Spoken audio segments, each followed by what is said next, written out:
두 남녀가 있었습니다. 여자는 남자를 너무나 사랑했습니다. 너무나 사랑해서 매 순간마다 기회가 될 때마다 그 남자에게 고백을 했습니다. 근데 그 남자는 그 여자의 마음을 받지 못했어요. 뭐 개인적인 상처라든가 개인적 환경으로 인해서 그 여자의 마음을 받아주지 못했습니다.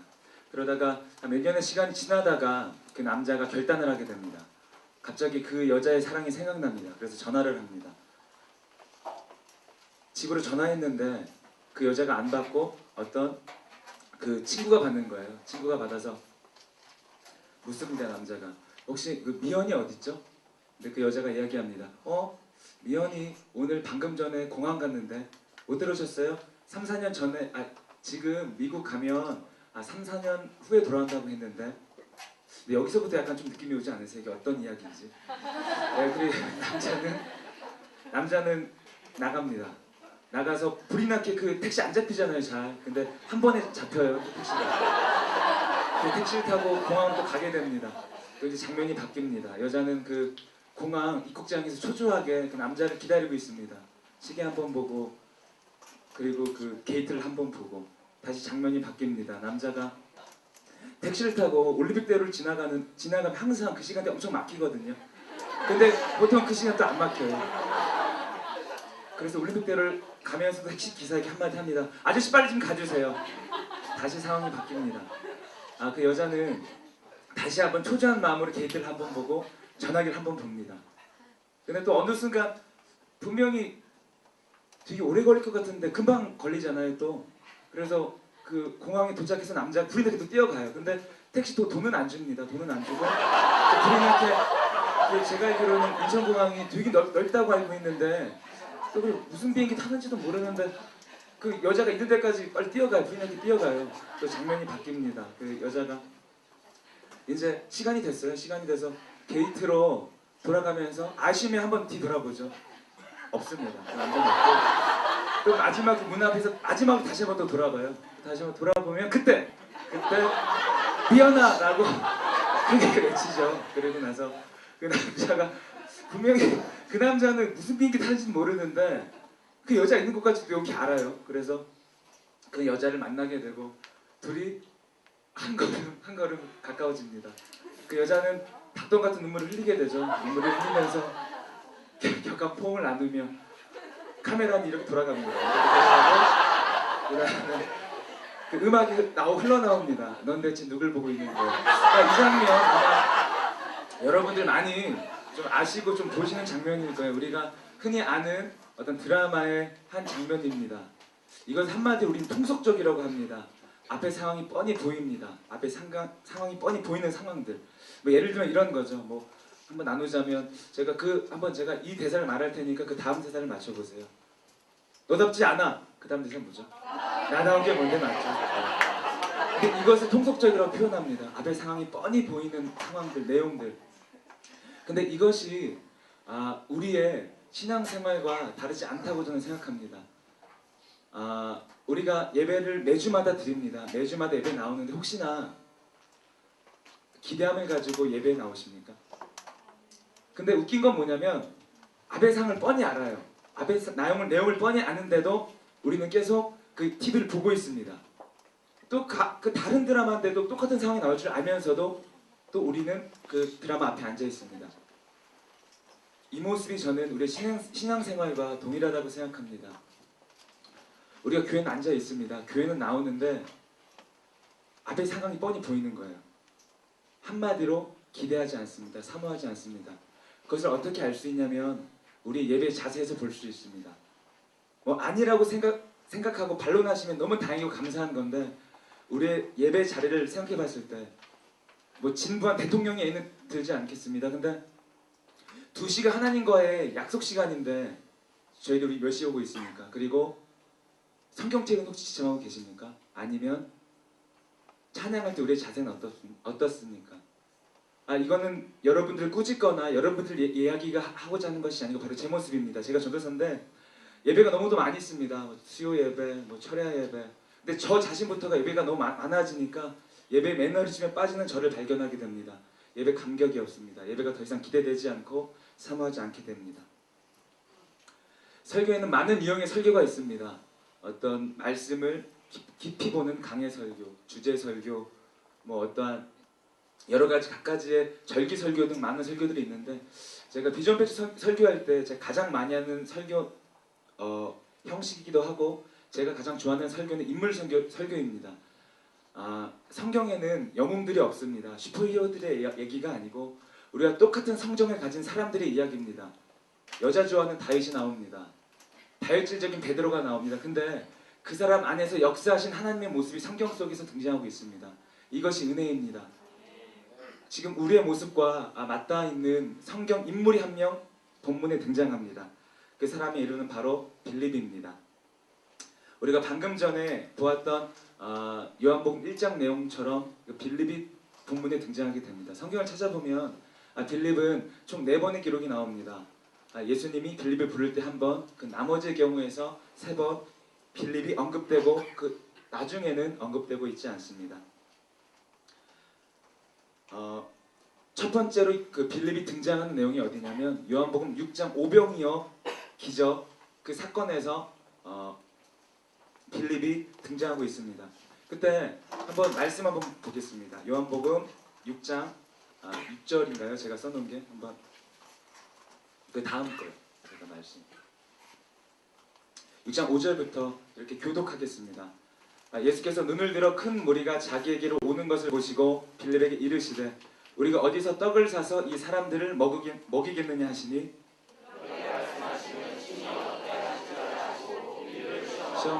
시험하심이라. 빌립이 대답하되 각 사람으로 조금씩 받게 할지라도 200데나리온의 떡이 부족하리이다. 예수님께서 말씀하십니다. 빌립에게 빌립아 이 많은 사람이 지금 나의 말을 듣기 위해 이 자리에 있는데 이 사람들을 다 먹이려면 얼마 정도의 돈이 필요할 것 같으냐. 그때 7절에 빌립의 대답이 이겁니다. 각 사람으로 조금씩 받게 할지라도 200데나리온의 떡이 부족하리이다. 빌립은 매우 계산에 능한 사람입니다. 어떻게 보면 되게 이해타산적이고 합리적인 사람입니다. 저도 여러분들과 똑같이 청년의 때를 살고 있는데 저한테는 가장 큰 도전이 뭐냐면 합리적인 생각들입니다. 논리적인 생각들. 이해가 안 되면 제가 믿어지지 않는 거예요. 근데 동일하게 빌립도 예수님 제자입니다. 근데 왜 이 장면을 주목해야 되냐면 빌립이요 예수님이 기적을 경험한 사람이에요. 만약에 예를 들어 이게 빌립이 처음 제자가 된 사건이라면 이해가 되겠는데 이전에 2장에서 가나 혼인잔치 때 분명히 빌립이 같이 있었습니다. 예수님의 기적과 이적을 경험했는데도 지금 빌립이 한다는 소리가 무엇이냐면 200데나리온의 돈이 필요합니다. 한마디로 불가능하다고 빌립이 이야기하고 있습니다. 근데 적어도 은혜를 경험한 빌립이라면 이렇게 이야기하는 것보다 제 생각에는 저들을 먹이는 것이 불가능할지 모르겠지만 예수님은 가능하십니다. 이렇게 나와야 하는 것이 맞습니다. 하지만 빌립은 인간적인 이야기만 쏟아냅니다. 근데 이것이 우리도 마찬가지라고 생각되어집니다. 저나 여러분이나 이 자리에 앉아있는 것은 첫 경험, 인격적인 만남이 있었기 때문에 이 자리에 있었다고 저는 생각합니다. 근데 우리는 어느 순간 잊어버립니다. 어느 순간 하나님이 나를 구원해 주시고 나를 사랑하시고 나에게 주셨던 기쁨들을 잊어버리고 그냥 빌립처럼 이해적인, 이성적인 이야기만 내놓게 됩니다. 하지만 제가 여러분들에게 간절히 원하는 바는 그 씨앗을 다시 한번 찾기 원합니다. 하나님께서 주시는 그 첫 씨앗을 우리가 다시 찾아내기 원합니다. 빌립이 두 번째로 등장하는 장면은 요한복음 12장에 등장하고 있습니다. 예, 말씀 보겠습니다. 이것도 교독하겠습니다. 빌립이 안드레에게 가서 말하고 안드레와 빌립이 예수께 가서 여쭈니 네, 그럼 이 말씀 한 장면만 보게 된다면 제가 적지 못했네요. 이 장면이 어떤 장면이냐면 빌립에게 사람들이 찾아옵니다. 근데 이 사람들은 헬라인입니다. 근데 그 당시에는 헬라인과 유대인이 만나는 것은 금지되어 있었죠. 되게 부끄럽게 여겼죠. 그래서 빌립은 생각합니다. 예수님이 왜 이 땅에 오신 이유도 망각하고 헬라인이 유대인은 예수님을 만나고 될 것인가? 그렇게 고민하다가 안드레에게 물어봅니다. 이 장면이 바로 12장의 장면입니다. 동일하게 빌립이 이 장면에서 나오는 것은 또 생각하고 논리적으로 판단하려고 합니다. 세 번째, 빌립이 나오는 장면이 요한복음 14장에 등장합니다. 14장 말씀 보겠습니다. 예수께서 이르시되 빌립아 내가 이렇게 그 전 말씀이 없나요? 제가 그러면 제가 설명드리겠습니다. 빌립보서 요한복음 14장 말씀 어떤 말씀이냐면 이제 마지막 날입니다. 예수님께서 죽으신 받기 이전 전날 최후의 만찬 장면 14장의 말씀인데 한마디로 보면 예수님의 공생 3년 동안 같이 있었던 빌립이 그 자리에 있었습니다. 다시 쉽게 말하면 우리가 밴드 성경 공부를 갔잖아요. 밴드 아카데미를 합니다. 진짜 성숙한 그리스도인 뭐 하나님 나라 건설자 그 마지막 수조식이에요. 근데 이 전 8절에서 빌립이 예수님께 어떻게 물어보는지 아십니까? 주여 아버지 우리에게 보여주시옵소서. 맥 빠지지 않으세요? 그러니까 예수님 마지막 우리 성경 공부 마지막 날인데 예수님께 물어보는 거예요. 예수님 하나님 살아 계신 거죠? 빌립은 우리가 방금 언급했던 세 번의 장면에서 다 이렇게 이성적이고 이해타산적인 모습을 우리는 발견하고 있습니다. 그때 9절에서 예수님께서 말씀하신 장면이 이 장면입니다. 다 같이 한번 읽어보겠습니다. 예수께서 이르시되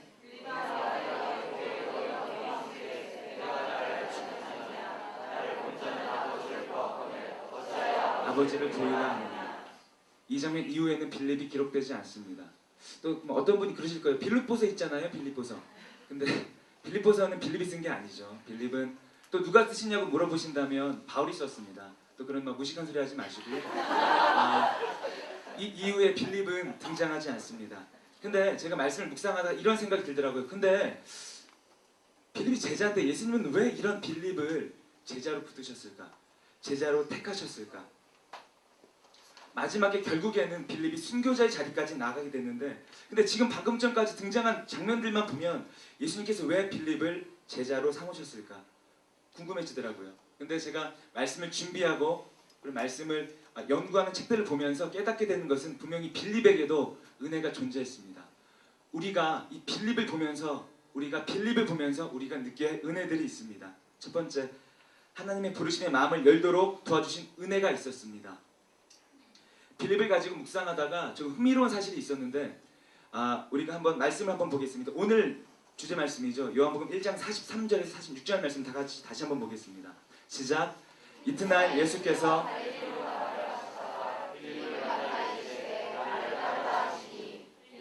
안드레와 사람이라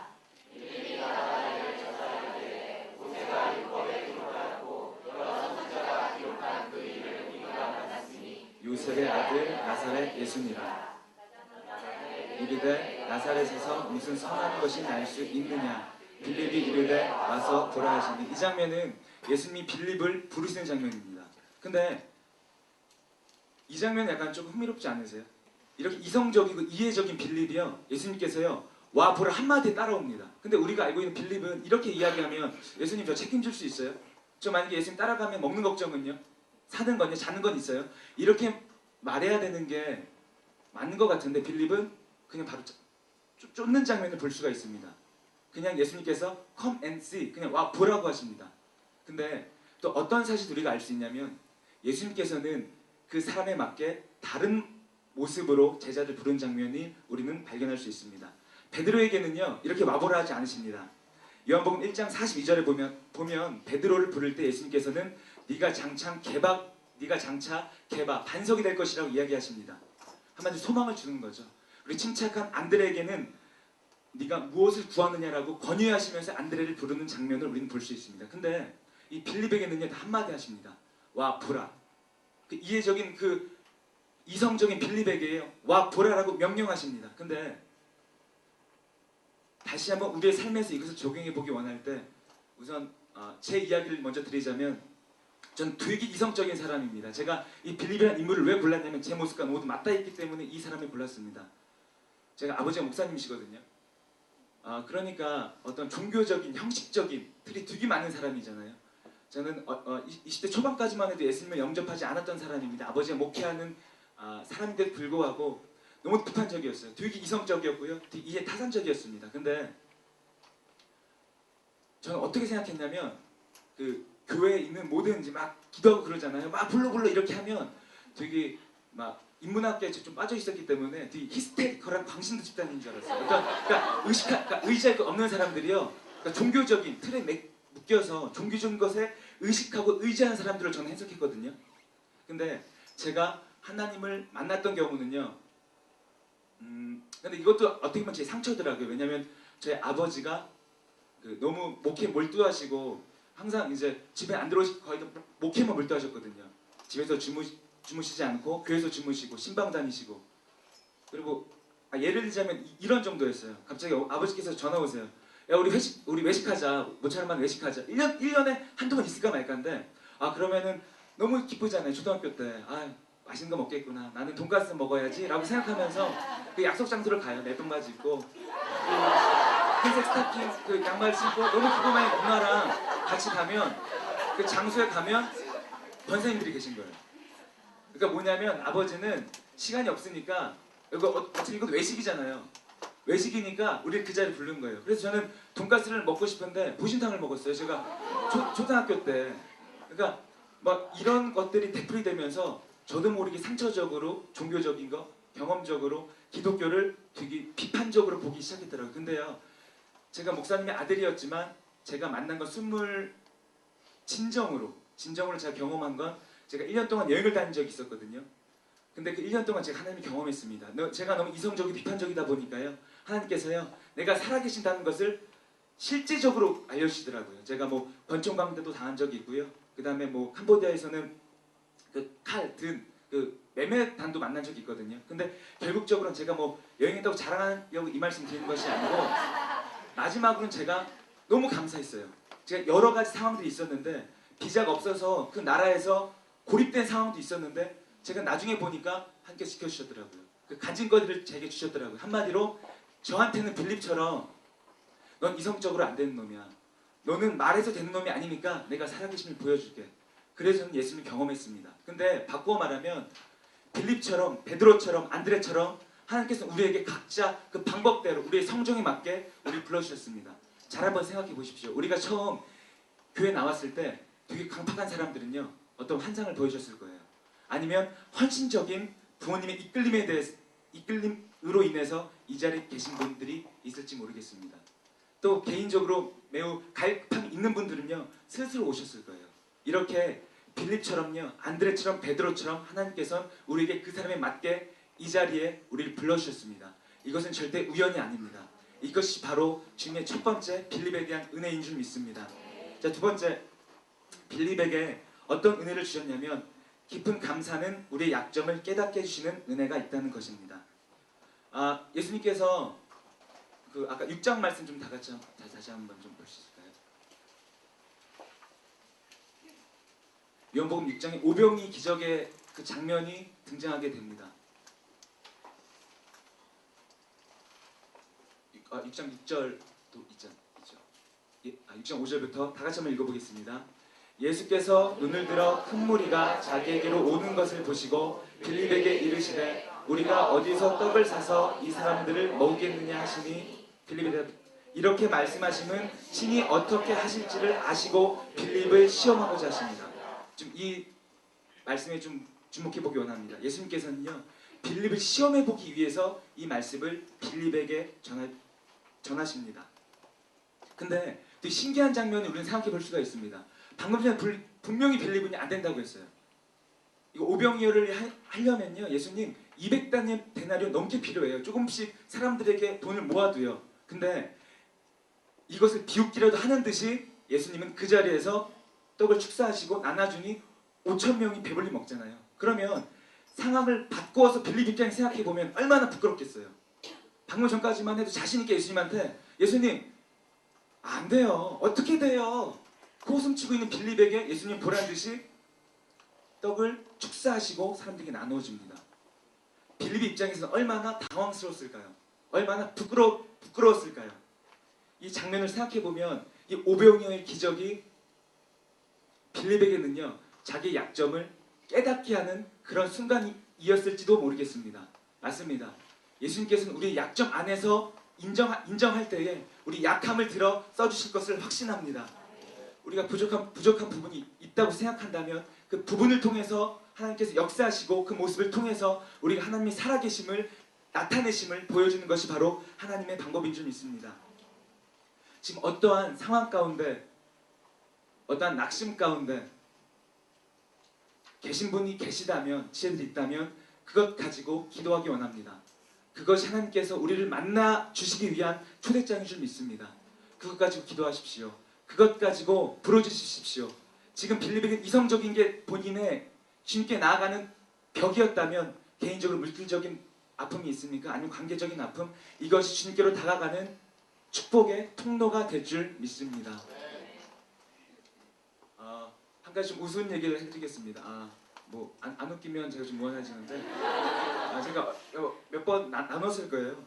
제가 되게 비판적이 이성적이고 제가 그 초등학교 때 좀 약간 뭐랄까 그러니까 형식적인 신앙생활을 했을 때인데 그때 초등학교 5학년 때인가 그때 부흥사님이 오셨어요. 동일하게 부흥사님이 오셨는데 그때 부흥사님이 이제 초등학생 여름 성경학교니까 뭐 방언 뭐 우리는 또 순복음이니까 방언에 대한 그 막 이런 집회를 많이 하셨거든요. 그러면서 이렇게 방언 집회 끝나고 난 뒤 물어보셨어요. 여기서 방언 받은 어린이 손 들어보세요.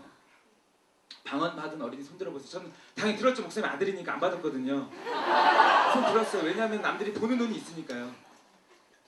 근데 제가 목사님 아들이니까 그 목사님 저는 지켜보는 거예요. 앞에서 마이크를 들고 방언을 해보라는 거예요. 그러니까 제 눈을 보고 얘는 방언을 확실히 받았구나. 또 들은 게 있으니까 목사님 아들이니까 얘는 할 수 있겠구나 라고 생각 저를 시키셨거든요. 근데 전 받지 않았거든요. 그래서 제가 어떤 걸 했냐면 그 당시에 마법사 소년 코리라고 아세요?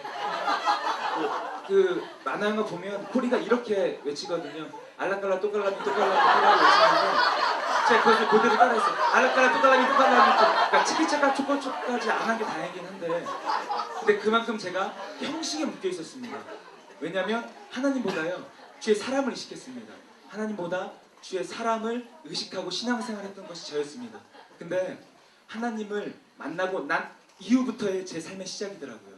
근데 빌립이요 마지막에는요 순교자의 자리까지 나가게 됩니다. 빌립이 180도 바뀌게 되거든요. 그것을 우리가 어떻게 알아볼 수 있냐면 성경에 그 단서가 나옵니다. 사도행전 1장에 보면 사도행전 2장에 어떤 사건이 나오죠? 마가 다락방 사건이 나옵니다. 오순절 성령 강림 사건이 나오는데 그 자리에 빌립이 함께 있었습니다. 한마디로 결론적으로 이야기하자면 빌립은 성령을 받고 그 모든 속사람의 생각들이 바뀌어졌습니다. 되게 진부한 결론일 수도 있겠습니다. 성령 받는다는 것. 근데 절대 진부한 결론이 결단코 아닙니다. 우리는 반드시 성령님을 받아야 합니다. 성령님의 은혜를 경험해야 합니다. 경험해야지 이 신앙이 앞이 뻔히 보이는 매너리즘의 신앙에서 우리가 벗어날 수 있습니다. 근데 어렵지 않습니다. 우리가 성경에는요 딱 두 가지 마음만 등장합니다. 예수님께서 우리에게 찾으신 마음은 갈급한 심령과 상한 심령입니다. 66권 전체를 찾아보더라도 예수님께서 우리에게 원하시는 마음은요 상한 마음과 갈급한 심령입니다. 그럼 첫 번째 우리도 모두 상한 심령이 있습니다. 상처들이 있습니다. 그렇다면 갈급해 하시기 원합니다. 사모해 하실 때 우리가 사모해 할 때 그리고 줄였을 때 하나님께서 우리에게 기름 부으시고 축복하시고 찾아주실 것을 확신합니다. 이 시간 우리가 가장 단순한 한 가지 마음입니다. 하나님 지금까지의 신앙생활에서 벗어나고 싶습니다. 지금까지 형식적인 것에서 어디에 묶여있던 것에서 하나님 만나고 싶습니다. 그 작은 씨앗이 떨어지기 원합니다. 그 작은 씨앗 하나만 있으면 우리는 하나님을 경험할 수 있습니다. 매주의 예배마다 매번의 예배마다 어떤 매너리즘적으로 형식적으로 드려진 예배가 되는 것이 아닌 하나님을 경험하고 누림으로 이성적이었던 빌립이요 예수님을 위해서 순교했던 그 자리까지 나가게 되기 원합니다. 성경에 등장하는 내용은 아닌데 이제 후대 전승에 기록된 것을 보면요 빌립이 고백하는 장면이 나옵니다. 이제 야고보가 죽고 나서 8년 있다가 이제 빌립이 죽게 됐는데요. 그때 폴리스라는 곳에 돌에 맞아 순교를 당하게 됩니다. 근데 그 빌립이 임종 직전에 주위 사람들이 희한한 요구를 하는 장면이 그 후대 전승에 나오게 됩니다. 그때 빌립이 무엇이라고 이야기하냐면 내가 죽고 나면 시신을 담는 비싼 세마포 대신에 파피루스 종이에 싸달라고 이야기합니다. 왜냐하면 예수님께서 세마포에 쌓임을 당하셨는데 나는 예수님보다도 낮은 자인데 저는 그냥 종이에 싸달라고 그 주위 사람들에게 이야기하는 장면을 우리가 볼 수 있습니다. 빌립의 변화처럼 우리도 혹시나 형식적이거나 종교적인 틀에 얽매인 신앙생활을 영위하고 있었다면 이 빌립처럼 그것을 벗어버리고 던지고 하나님을 만나는 그런 자리에까지 나가게 되기를 축복합니다. 이 시간 같이 찬양 한 곡 부르고 같이 기도하기 원합니다. 우리는 우리의 갈급함 다른 것을 채울 수 없습니다. 오직 하나님 한 분만으로 그 갈급함을 채울 수 있습니다. 우린 알잖아요. 이성 친구로 물질로 아무리 채워보려고 해도 채워보지 않았다는 것을 우리는 알고 있습니다. 이 시간 우리 기도하기 원합니다. 우리의 갈급함은 주님께서만 채우실 수 있습니다.